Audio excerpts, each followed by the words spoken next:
Servants and slaves, family and friends.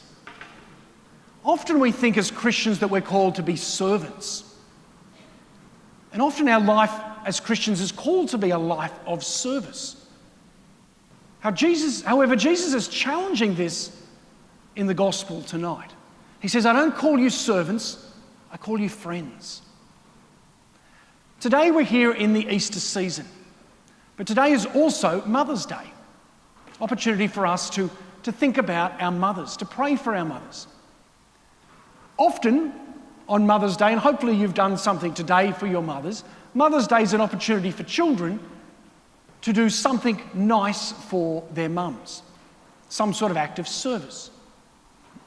Maybe you take your mum for lunch, you buy her some flowers, you try to be a little bit nicer to mum. But I think Mother's Day is not primarily about us doing service, but I think it's about recognising the fact that we know how to love because we were loved first. And Jesus is talking about this in our gospel, and we hear this in the second reading tonight as well. That we know how to love because we have been loved first. As children, before we even know what love is, we are being loved. We are being loved by our mothers. As little babies, when we're crying and screaming and in the middle of the night, we have someone who loves us enough to put themselves last so that we can live life. That's real love. That's what Jesus does for us as well. He puts himself behind everybody else so that we can live. As children, sometimes when things sort of, we learn to start to speak, we start to speak back to our mums, unfortunately. And sometimes mums can go from becoming servants to almost becoming slaves, where children order their parents around, almost as if the children control their parents. And this is what Jesus is saying shouldn't be happening. I don't call you servants, I call you friends. But very easily, when we rely on someone as a servant and we know they're going to love us, we can just almost make them into a slave. Mum, do this, mum, do that. I want this, I want that. And we continue to badger. And this can happen as children, sometimes as teenagers. Sometimes as teenagers, we turn our backs on our parents, on our mums. We don't want them in our lives at times. But through all of this, our mums continue to love. They love us as little babies. They love us as children who are all over the place, making horrible messes at times. They love us as teenagers where we walk away and perhaps speak back and say nasty things to our mums. And then as young adults, our mums sometimes, if you're a little bit like me, perhaps we feel at times we're a little bit more knowledgeable than our mums on things. Mum, you should be doing this. Mum, you should be doing that.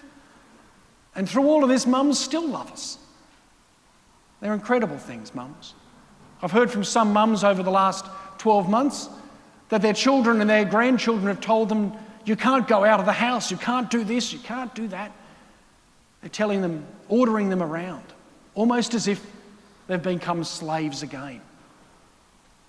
Yes, we're called to be people of service, but we're not called to become slaves, where we're controlled by another, where we're dictated to by another. And this can easily happen with our mums. It's not what it should be. Jesus says, I don't call you servants, I call you friends. Families sometimes can become about service. Friends become about equality, the sharing of life with each other. And this is what we should be aiming in every relationship. It's not about what we can get. It's not even about what we can serve. It's about recognising the dignity of each other and allowing all to thrive and grow. The first reading, we have St. Peter interacting with a guy, a Roman soldier, previously a pagan, who wants to become a Christian.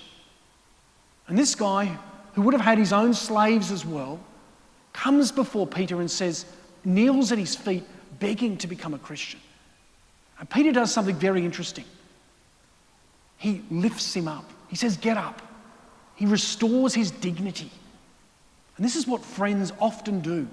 When we're feeling down, we have a friend we can turn to hear about what's going on. And they give us dignity. And this is what the Christian community is meant to be. And this is what Jesus wants with us as well. He gives us our dignity. He lifts us up. On Mother's Day today, let us do that for our mothers, because they have done that for us right throughout our lives. Let us be grateful for our mothers. Let us be thankful for them. Let's be people of true love, where we don't just expect the service of those who love us. We don't sort of just require the service of those who love us, but we raise each other up. We build the dignity of each other. Let us pray for our mothers, those who are here with us today, those who are alive, those who are suffering today, and we also pray for those who've passed, our mothers, our grandmothers.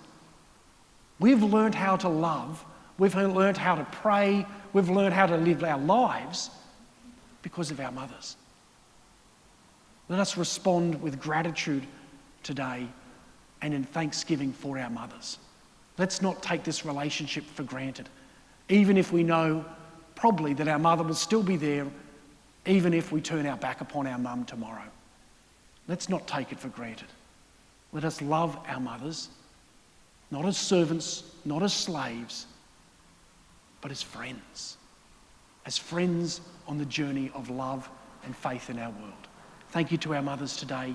Thank you for helping us to be the people of love in our world.